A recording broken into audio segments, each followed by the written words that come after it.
Hello and welcome. I'm Jessica Kearney, Vice President here at the Travelers Institute, the Public Policy Division of Travelers, and I'm standing in for our host, Joan Woodward, today. So thanks again for joining us for this special hour dedicated to hurricane preparedness. It's going to be a great one, and we have a fantastic guest lined up in just a few minutes. Before we get started, as always, I'd like to share a quick disclaimer about today's program. I'd also like to thank our program partners, the Metro Hartford Alliance, the Risk and Uncertainty Management Center at the University of South Carolina's Darla Moore School of Business, the American Property and Casualty Insurance Association, the Masters in FinTech program at the University of Connecticut, the Insurance Association of Connecticut, and the Big I. As always, a special thank you and welcome to all the members and students joining us today. So we have officially entered the start of hurricane season, and at the Travelers Institute, today's program is really part of a long history of promoting education and disaster preparedness alongside community resiliency. So many of you in our audience are deeply involved in all things risk management, whether it's on behalf of your state or your local community or the clients that you're serving day in and day out. So today's session is going to help us all understand hurricane risk at a deeper level and hopefully allow us to better interpret that risk for all the various stakeholders that we serve. So thank you for showing up so we can learn alongside each other today. Today is also part of a new educational platform here at the Travelers Institute addressing a critical issue, the availability and affordability of property and casualty insurance. We're calling it risk, regulation, resilience, responsibility, all of those four words chosen very carefully.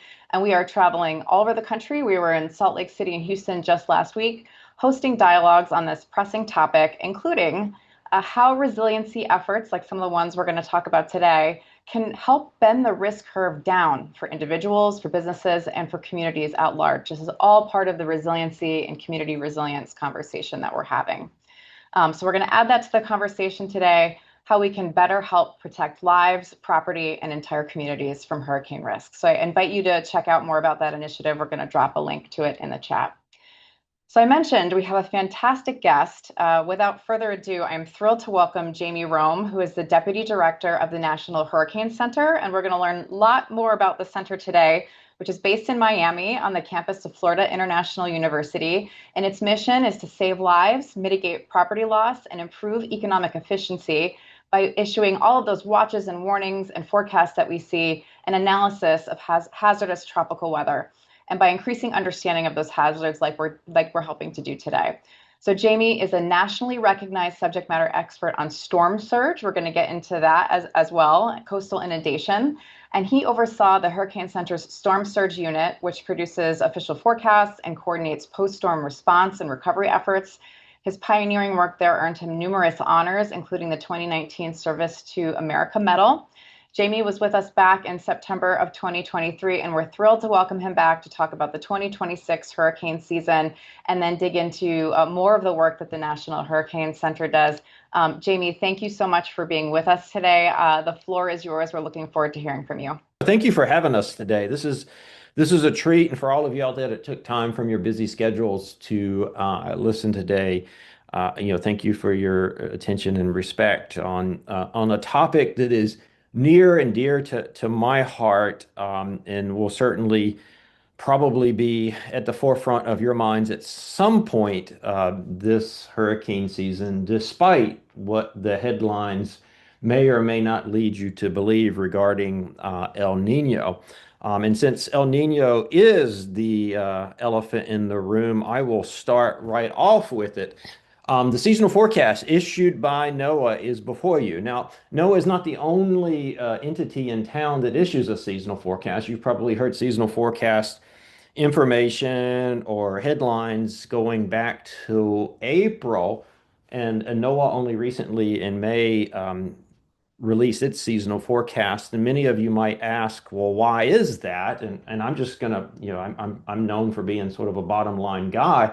And quite simply, there is no predictability in the seasonal forecast prior to May. There's just very limited knowledge and information out there for longer lead times. It doesn't mean you can't say something about the season at those earlier times, but generally speaking, you got to get into May to have enough predictability.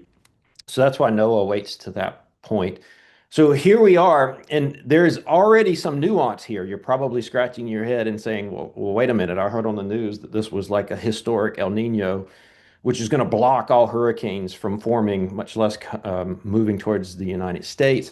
That's often how things get distilled in this world of headlines or clickbait or social media posts. But the truth is the impact of El Nino on the seasonal forecast is much more nuanced than that. And we'll start simply by the prediction itself. So you notice there it's a 55% chance of below normal, which I'm no math guy. That leaves 45% chance of something else, of which 35% would be near normal. So therein, right, there's your first nuance right there. There's still some probability that the hurricane season will be near normal. Now, you're asking yourself, why is that? I mean, we see all this news about El Nino. So what we can say confidently about El Nino is pretty high certainty it's going to develop and a pretty high certainty that it's going to be a strong one. What we don't know is when it officially develops and how strong it'll be relative to the peak of hurricane season. The other thing that's a nuance here is there's often a lag in the response of hurricane season to El Nino. So let's say that El Nino really starts cranking in August. Well, that means everything before August can go ahead and develop as normal. So there you can see it there. There's the typical ranges, what NOAA is predicting. There's the forecast, and then I talked a lot about the probabilities in pie chart there. So I'll let everybody kind of digest that really quickly. But really, the take-home message for you is these are the total number, the seasonal forecast, the total number of storms across the entire Atlantic basin and Caribbean and Gulf. So it doesn't tell you anything about your individual location or you, the individual person. It's basically a bulk number. How many storms will form in the Atlantic, and of those, how many will go on to become strong? So it doesn't tell you anything about individual risk, which is by and large what everybody wants to know. You're probably interested in whether or not your home could or could not be impacted. There's other aspects of El Nino that get lost in these discussions. Well, El Nino is not the only game in town. So it's one of many factors that go into the seasonal activity at large. You've heard of one of those other factors, the ocean temperature. You've heard about this. So warmer temperatures in the ocean tend to enhance activity in the Atlantic, whereas El Nino tends to suppress activity. So those two factors are sort of duking it out, if you will, and that's what goes into all of this. And there's other factors that come into play. But the point I wanted to make with this graphic is the primary influence or the strongest influence of El Nino on the Atlantic season is sort of focused in that little red box area, a little red area there, what we call the deep, tropical Atlantic. And I'm guessing most of you are not in that red box. I'm just going to go out on a limb, and most of you are not in that red box. So the areas outside of the red box, while they still experience the suppression of El Nino, it's not quite as strong. So all of that to say is don't get distracted by the headlines of this massive historic first of its kind, never recorded El Nino, because that's going to cause you to be distracted and not be prepared. I've already pulled out both of my generators and tested them and tuned them up. I think that's the bottom line take home right there. If I'm prepared, you should be too. We've had the staff here at the Hurricane Center go through preparedness drills. They're still going through preparedness drills. That's both preparedness in the formulation of the forecast and preparedness in their home personal lives as well. So there's your take home message. Now, regarding what's new for the hurricane season, a lot of updates. We often get the question, what do you do in the off season when there's no storms? Well, quite simply, we're developing new forecasting techniques, new communication techniques, updating our suite of products. Here is a list of what I'll be talking about today. For most of you, um, you'll be most interested in the cone updates, and we'll certainly spend a fair amount of time on that. And it's also the part that I'll lead off with. So the cone of uncertainty, the cone of certainty, the cone of many things. I've heard it called so many things over my 25-year history here. There's a picture of it just so you know what I'm talking about. I think everybody here is familiar with this product. There is only one cone. It comes from the Hurricane Center. That's us. It originates from us. Obviously, people polish it up or add features and capabilities to it to make it look a little bit differently. But here is our cone. Um, and what you notice outside of the white area is a lot of color over Florida. Those are the wind watches and warnings, specifically a tropical storm watch or warning or a hurricane watch or warning. And the reason on our cone they're depicted so vividly and strongly is because we believe they're the most important thing we issue. Of all the products we issue at the National Hurricane Center, the wind watches and warnings or the storm surge watches and warnings are the ones that we put the most time in. Sometimes an hour goes into the decision of whether or not to issue a watch or a warning and where to issue it. The cone takes a second running on an automated piece of software, right? So this is our signature product, we think, is the watches and warnings. Yet very few people focus on them or look at them. So starting this year, they will be featured prominently on the cone because that's what we want people to focus on. It's the actionable information. And if you notice over Florida, if you kind of eyes focus in over Florida, the cone disappears behind the watches and warnings over land.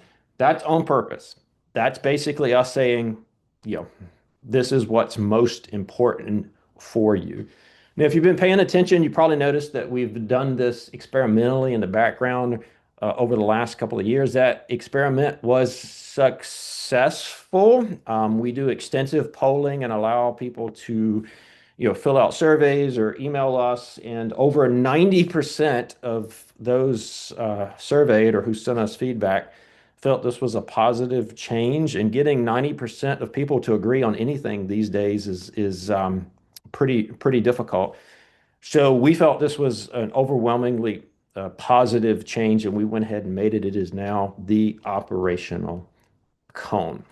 Now, I'm going to contrast this to the way the cone has historically looked from us, where we only focused on the coastal aspects. And I'm going to go back and forth here so you can see the change in the depiction. So the old way, where we only depicted the coastal, kind of gave people this perception that the inland wind risk wasn't there or had decayed or this sort of thing. And you can see now this better overall depiction shows a more holistic risk assessment, which is what we're here to talk about is risk. The other thing too is if you look at the red area, which denotes a hurricane warning, um, you can see how far the red sort of goes inland. It almost crosses the entire Florida peninsula. And often this is one of the tougher parts for people to understand is people think that the only damaging impacts are going to be at the coast. And some of these storms, especially some of the more recent storms, we're seeing these storms carry the damaging impact much further inland. Look at this example. This is of Milton, the I-4 corridor there with Orlando. Often it can be very difficult to message to people that far inland that they are going to get hurricane force conditions. So this is a great way, I think, to highlight that versus the older method of just the coastal warnings. So that's probably one of the bigger changes that we're making this year, and we're making it with intent and purpose to highlight some of the things I just talked to you about. We're also making a couple of changes on the graphical tropical weather outlook, and we just issued the first outlook of this, not the first outlook, but the first area of interest, if you've been following along, of the Atlantic season this morning for an area of disturbed weather over the Bay of Campeche.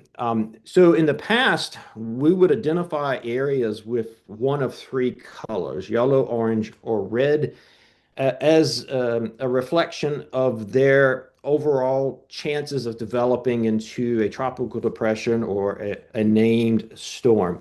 Obviously, the colors represent the probability or chance, where yellow was less than 40, orange was 40 to 60%, and red was greater than 60%.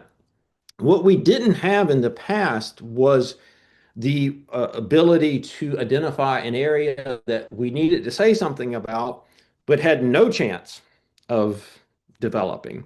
So you can imagine that this might be useful, like for the remnants of a prior system, or in this modern area of hype, in cases where, and you've probably seen examples of this recently. The last week has given us no shortage of hype in social media, where we need to say something like, hey, we see this system and it has no chance of development. So there's a couple of use cases that we can use that. We haven't demonstrated this new gray X or non-colored X yet this season, but if you see it appear on our Outlook at some point this season, you'll know simply why it's there. For those of you who have interest in the Hawaiian Islands, new this year, for the first time ever, we'll be taking the entire suite of storm surge products, including the explicit storm surge warning, for the first time ever to the Hawaiian Islands. These products have been available here in the continental United States since 2017. So you've probably seen examples of these issued here closer to home.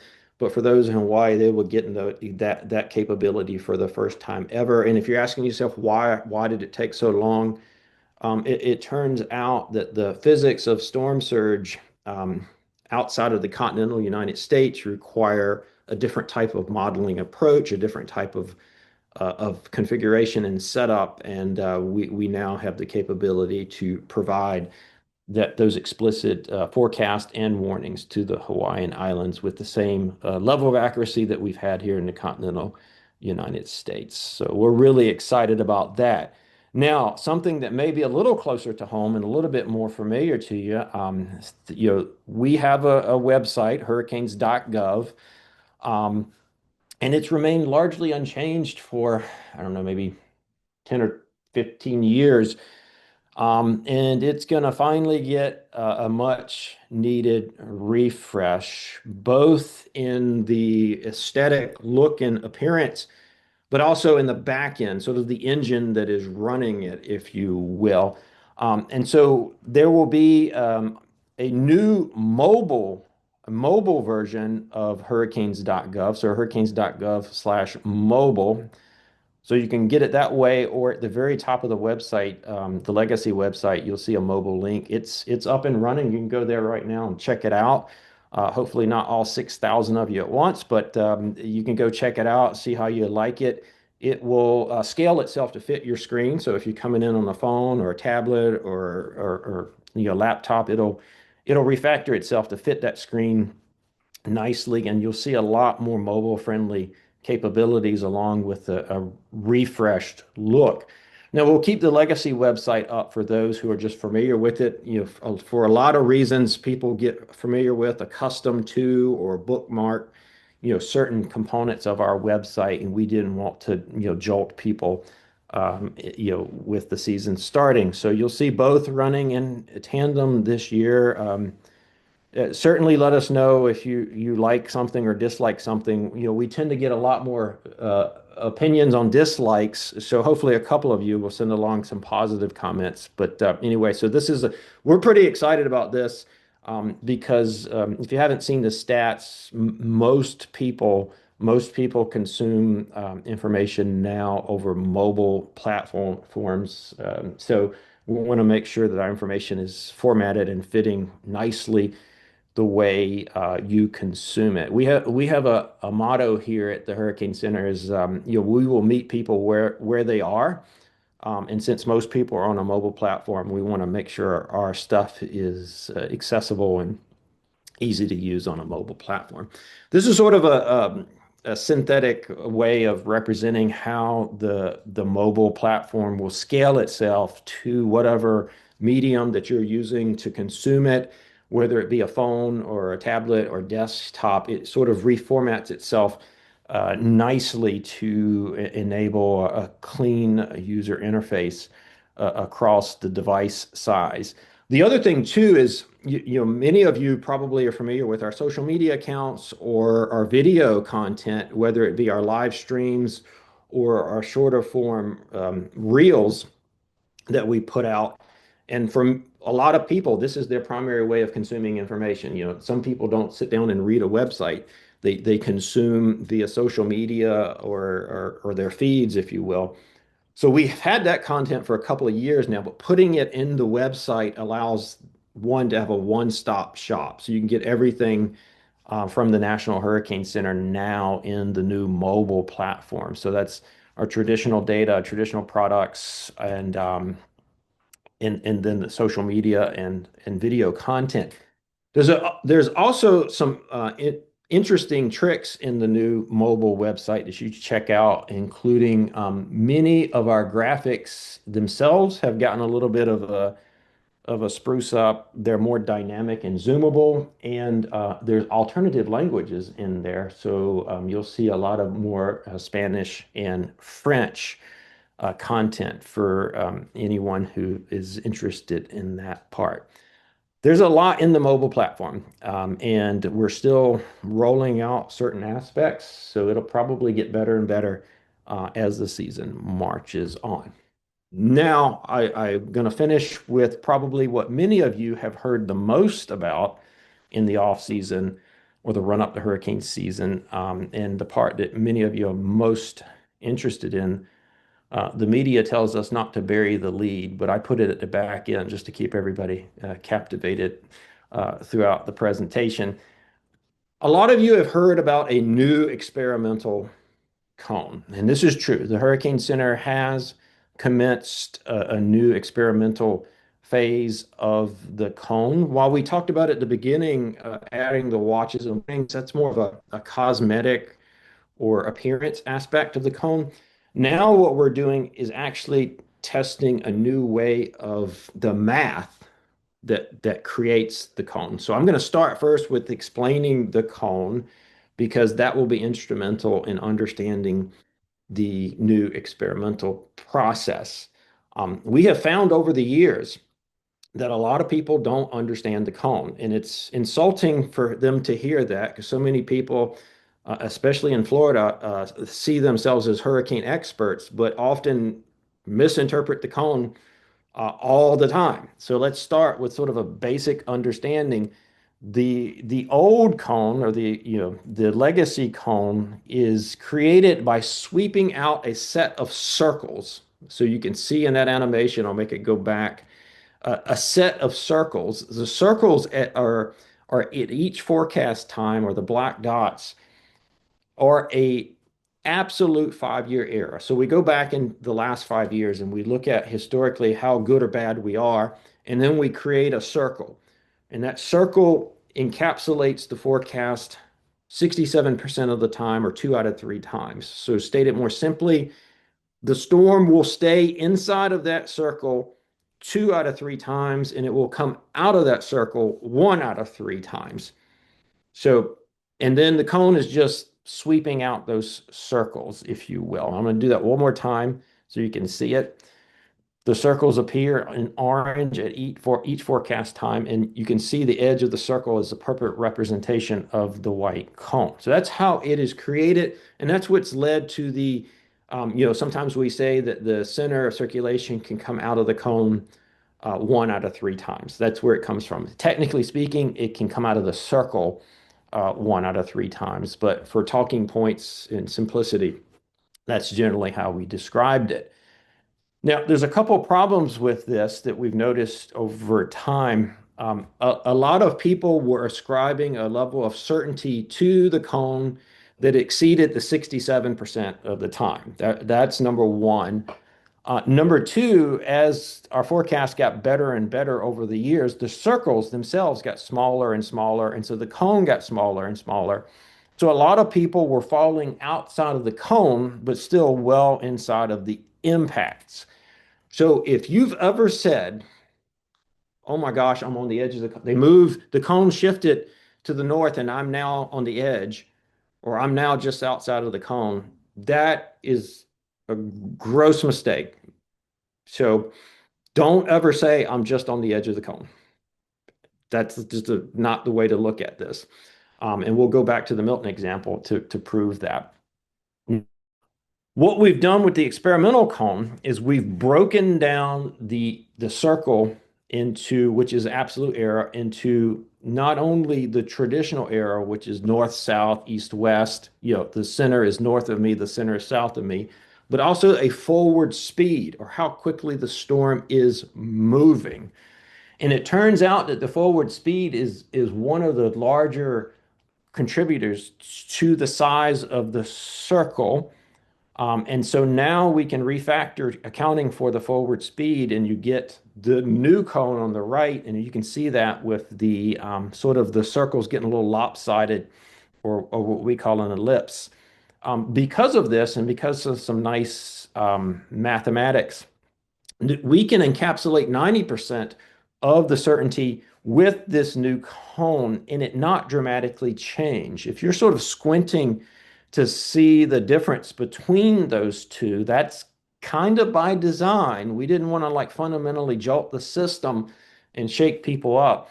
The new cone is a little bit bigger, and I'll talk specifically in a second how bigger. The new cone is a little bit bigger, but in cases 90% of the uncertainty, or stated more bluntly, there's now 90% certainty with this cone versus 67% certainty with the old cone. So think about if you had to place, or if you had to give an adjective or a description of 90% certain, what would you say? You would probably say highly likely or very certain or most likely. You can ascribe higher confidence to that cone, which is just a more natural way of talking to people. Like it's easier, it's clearer, it's more comfortable way of communicating. The center is going to stay in this white area. We're just really, really certain of that. Whereas the old one was like most likely path, something a little bit more wishy-washy. So this is just a more natural way of communicating, and it's also how people naturally interpreted the old cone. So now the new experimental cone kind of better aligns with how people naturally interpret it anyway. And it didn't result in a big change. I think I have the specifics in terms of how much. There it is. It's about 23% wider in the Atlantic. If anybody's watching from the Pacific or interested in the Pacific, about 7% wider in the Pacific. And in this visual here, you can sort of see the differences. So the red would be a visual representation of the existing legacy cone, and the white is the new ellipse cone. So you can see it's a little bit bigger and sort of a little bit longer, if you will. Again, accounting for it's taking into consideration the forward speed of the storm. And if you look carefully, you'll see the differences between the cone are most pronounced at the end of the forecast, or days 3, 4, and 5. If you want to know why that is, it's because the forward speed begins to dominate the forecast uncertainty at those longer lead times. Whereas at the beginning of the forecast, they're a little bit closer and they sort of equal weight, if you will. And if we go back to this Milton example, this is a great example about don't be enamored with the edge of the cone. So here's a great example of a situation where many of us here in Florida, while we might not have been inside of the cone, we were under some type of wind watch. In this case, the pink would have been a hurricane watch, the yellow would have been a tropical storm watch. Again, don't look at the cone and try to derive too much. If you spend more than 10 seconds on the cone, you've probably butchered it. It's an executive summary of where the storm is now and the general direction it's going to move over the next several days. Then at that point, you move it immediately to what is the impact or what is the hazard for me? What impacts do I have in my area? I mean, take, for example, the Florida Keys down there, well outside the cone, well outside of the cone, yet still solidly in the area that could experience wind impacts. So don't look at this and say, I'm inside or I'm outside of the cone. Look at this and say, what are the specific impacts or threats to my area, my community, my home? Then, just in case we have people who are interested in international, we're going to make similar upgrades on the international front. Again, the old legacy method was basically the line along the coast. We're working with countries now to better ingest their watches and warnings technology upgrades to do a similar, better depiction of the watches and warnings for the inland risk as well. Now, if it felt like I spent a lot of time on watches and warnings during this talk, or it feels like the Hurricane Center is putting a whole lot of effort into watches and warnings, their depiction, that is on purpose. It is the single most important thing we issue here. You can imagine that as federal government agency, getting FCC permission to push notifications to cell phones is a big regulatory, compliance permission issue.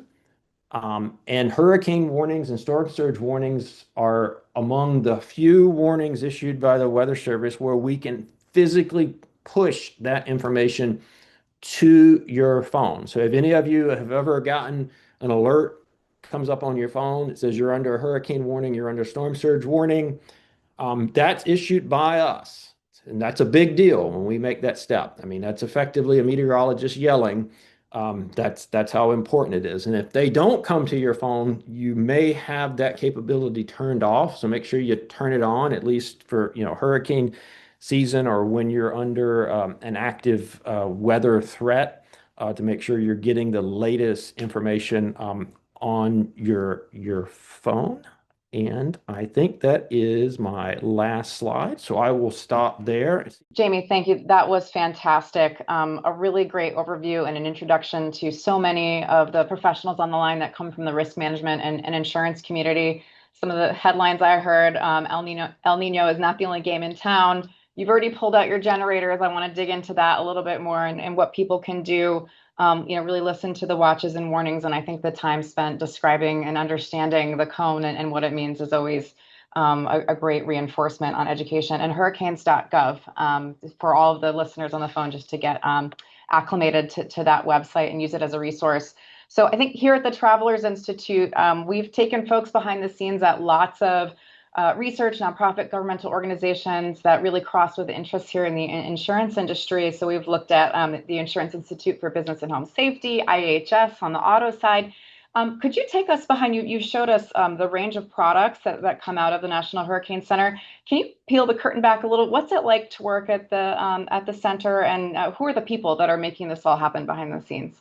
Well, we're not as big as people think. Everybody who visit here, they think it's sort of like a NASA, command center type thing. We're probably a staff of about 50, which stuns people how small we are. And that size is important because there's only a handful of experts in the world that do this, at least formally, professionally for the government. This is the National Hurricane Center. That there's not another national hurricane. It's the only one in the federal government. We cover everything from Africa to all the way out to Hawaii, including international. We have international responsibilities under the UN. So to answer your question of what it's like, well, I mean, it's quite intense, as you can imagine. High visibility, high stakes. Unlike others who put information out there, we're held accountable by Congress and the American people.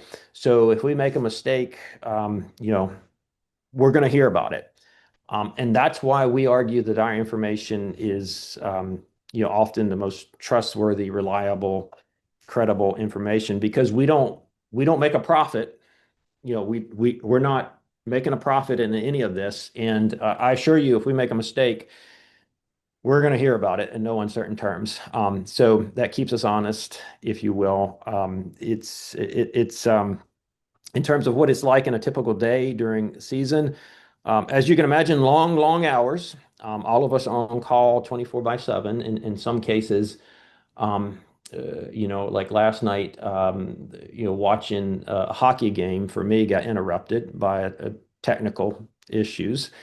So you're always sort of perched and ready to go and on call, at least for 6 months out of the year. And then for the rest of the 6 months, you're doing development. You're trying to learn from the past season, learn from science, see what we can do better and advance the system and enterprise for the following year.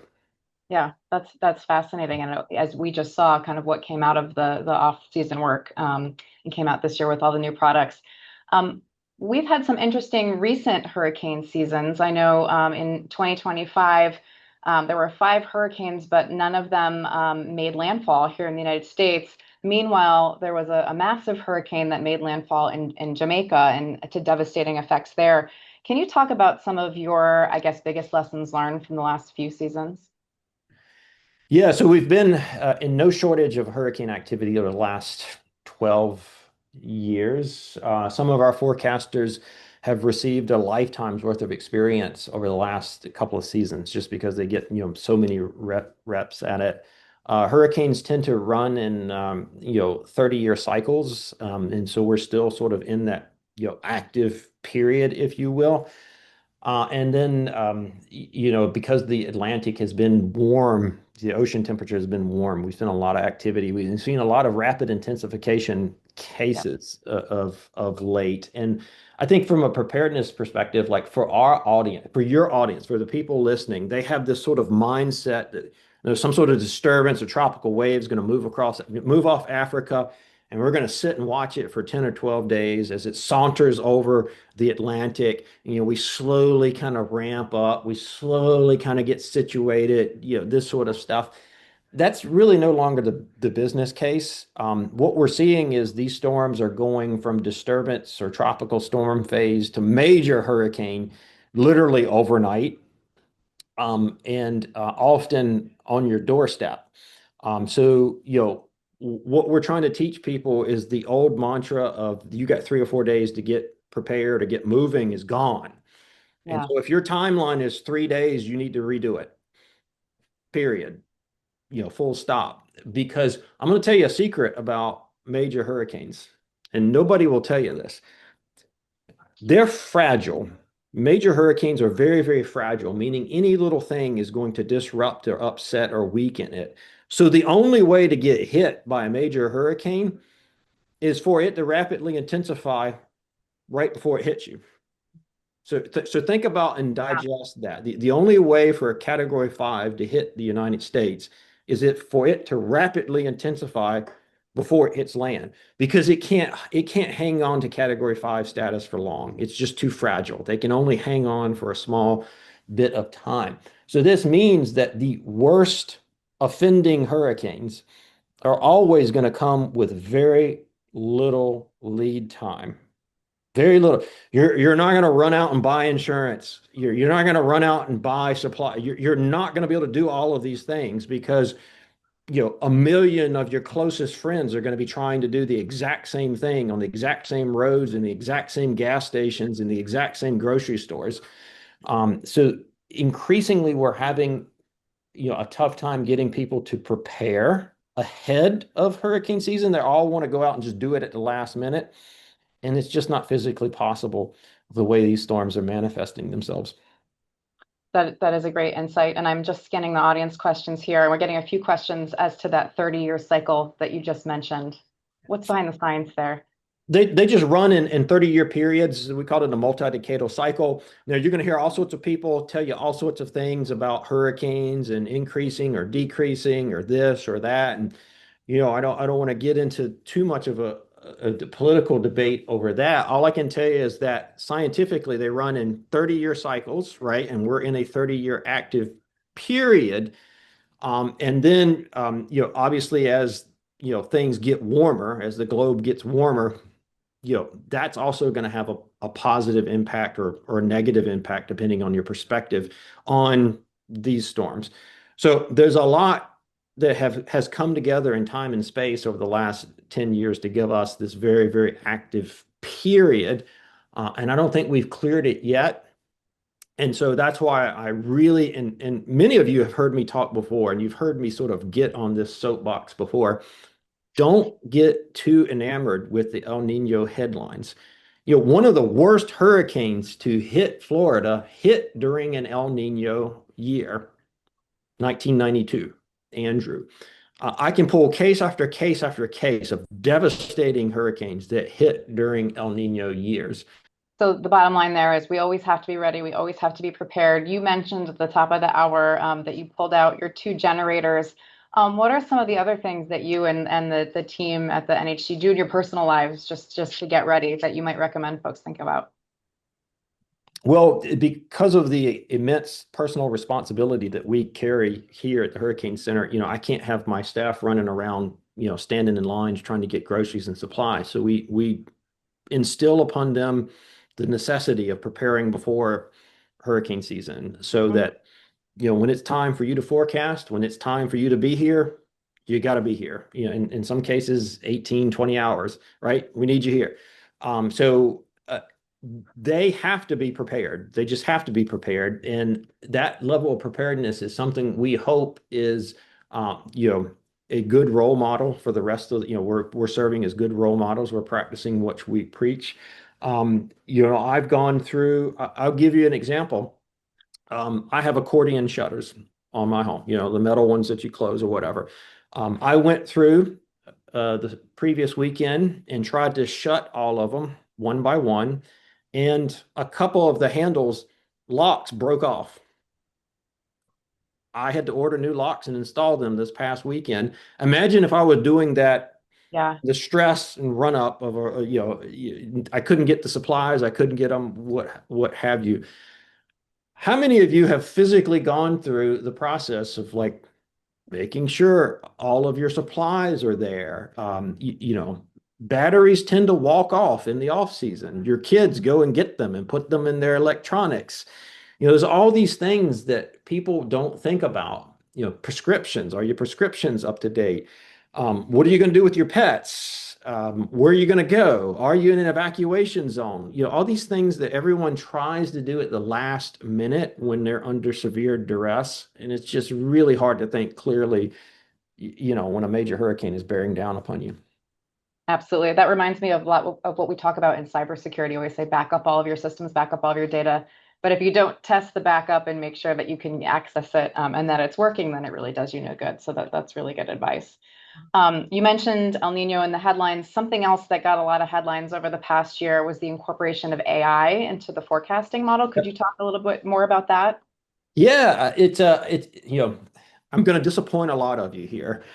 It's not nearly as big of a deal as the media is making it out. We have been using AI for, we've tracked it back several decades. Now, obviously, the depth and degree of machine learning has grown substantially. So I'm not trivializing that, but we've been using AI.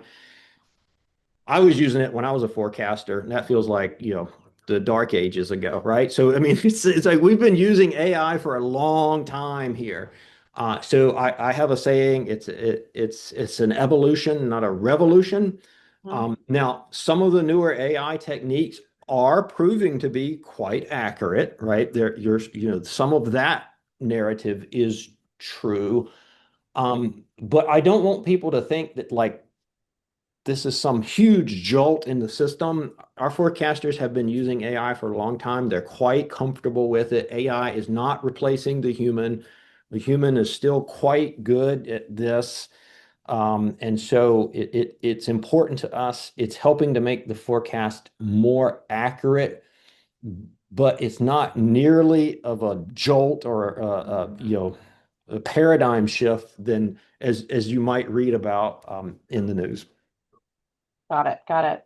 I want to talk about storm surge because I mentioned your expertise in that area in the beginning. Can you talk to us a little bit about why that is such an important component when we talk about hurricane and preparedness and what we've learned about it in recent storms?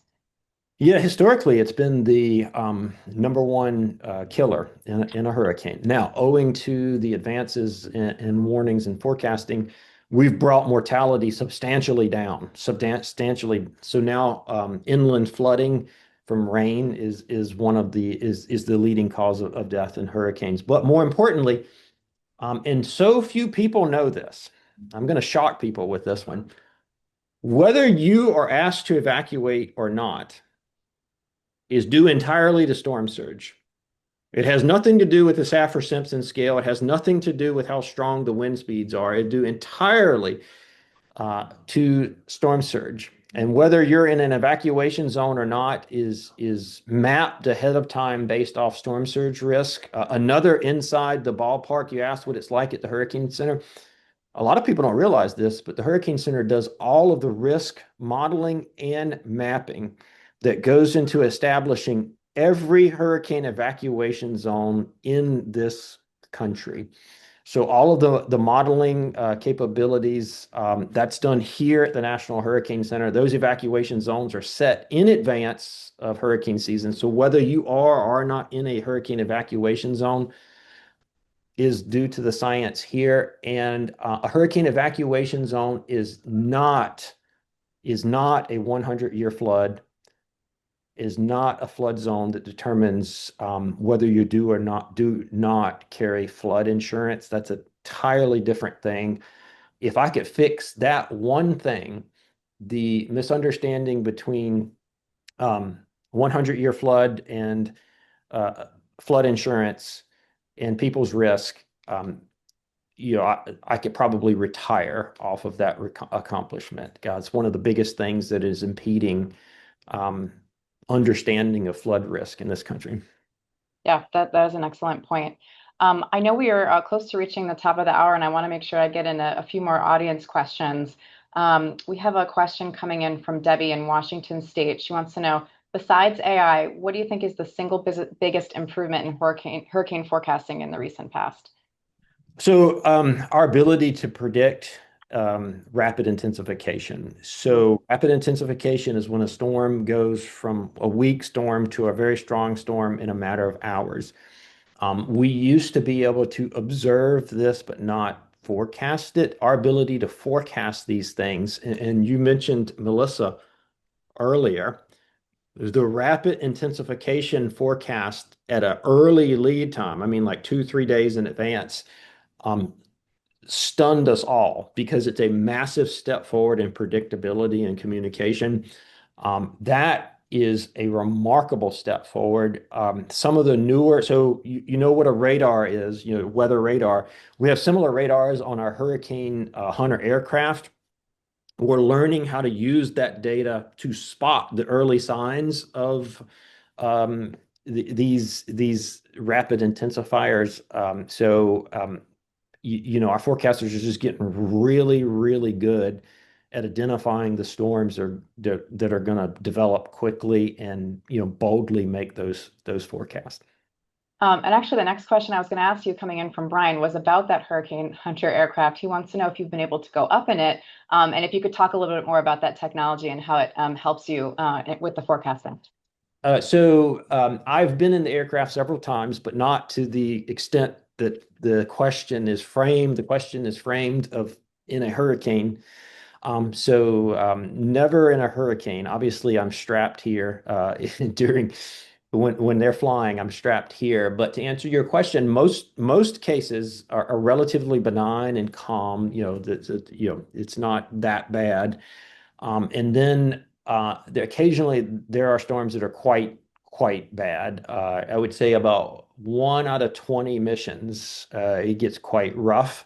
And normally these are the cases where the storm is going up rapidly, right? Going from weak to strong quickly. A storm that's already a Cat 5 is not necessarily rough, although people assume that. It's the ones that are going from weak to strong quickly that are generally the roughest, or the ones that are encountering land. So as a major hurricane approaches land, they tend to get really, really rough. You've heard of the phrase, G forces or pulling G's. We can have cases where planes experience easily 3 and 4 Gs. To put that in perspective, if you hit those types of conditions, things in the aircraft levitate. Uh, and so it's a wild ride in those rare cases where it is rough, but more often than not, it's relatively benign and calm. But is definitely a help in terms of data collection. And I know there's other technologies that you use to collect data as well. Yeah, I mean, I can say it the scientific way. It's instrumental. We need it, but to put it in more relatable terms, when aircraft is en route to a storm or a system, everybody in the building knows the status of that aircraft and when it will be on scene. Like we all track it. We all know it's 1 hour out. It's 30 minutes out. It's turning, it's coming back around, it's about to enter the eye. That's how critical the data is to us. We're basically hanging on every data stream that comes in. It's just I cannot put into words how valuable the data is to us. And another question that's probably going to come up, these missions are off, there's humans driving these aircrafts, and a lot of people ask, well, why don't you put unmanned or droned aircraft in there? As of right now, the drones cannot fulfill the mission assignments that we need, the flying assignments that we need. However, we are testing deploying the drones from the manned aircraft, and the two pieces of technology working in tandem, really promising. That's fascinating. One more question. We're at the top of the hour, and you've been so kind to give us your time, especially during this very busy time of year for you. If you could leave our audience just with one final thought as we're looking ahead to the 2026 season, what would you like to share? The preparation and mitigation is the number one thing. I mean, literally, I mean, if you come to my house, you will see all the modern building design aspects. I just put on a metal roof. Mhm. I've got full wind mitigation on the house, double straps for the engineers out there. I have two forms of fuel for the generator in case I lose one. Two generators, one's backup. And just full mitigation. Obviously, you need to insure yourself. It's one of the number one things you can do to prepare for any type of weather hazard. And just, to the extent that you can forward the necessary mitigation strategies, it's the single most important thing you can do. I think that was a wonderful note to leave it on. Jamie, thank you so much for your time. Thank you for all that you and your team do at the National Hurricane Center. I know on behalf of our industry and all of our customers, we so appreciate it. Thank you so much for your time today. Thank you. All right. Well, thank you for all being with us. That was a fantastic hour that just flew by. As always, we're going to drop a link to our survey in the chat. So please let us know what you learned today. If there was anything that jumped out at you that you're going to take back to your office and to your colleagues and to your customers, we'd love to hear that as well. And so please take our survey, and we hope you'll also join us for some upcoming programs in the next few weeks. We've got some really great sessions coming up. Next week on June 17th, we're going to have a very practical session on showing up with trust and a powerful presence at work. We're going to be joined by Pam Sherman, a leadership consultant and author, among many other roles, to talk through that with you all. And then on July 15th, we're pleased to welcome back one of our colleagues from Moody's, Marissa Di Natale, for an economic outlook. I know those are always popular with our audience. We'll get a latest look at the labor markets, energy prices, geopolitics, interest rates, and more. So be sure to join us on July 15th. As always, visit us at travelersinstitute.org for registration, replays, and more. Check out our podcast, the Travelers Institute Risk and Resilience podcast, where we do replays of webinars like the one today and other content. And thanks again for tuning in with us in the National Hurricane Center and Jamie Rhome. We will see you next week. Thanks so much.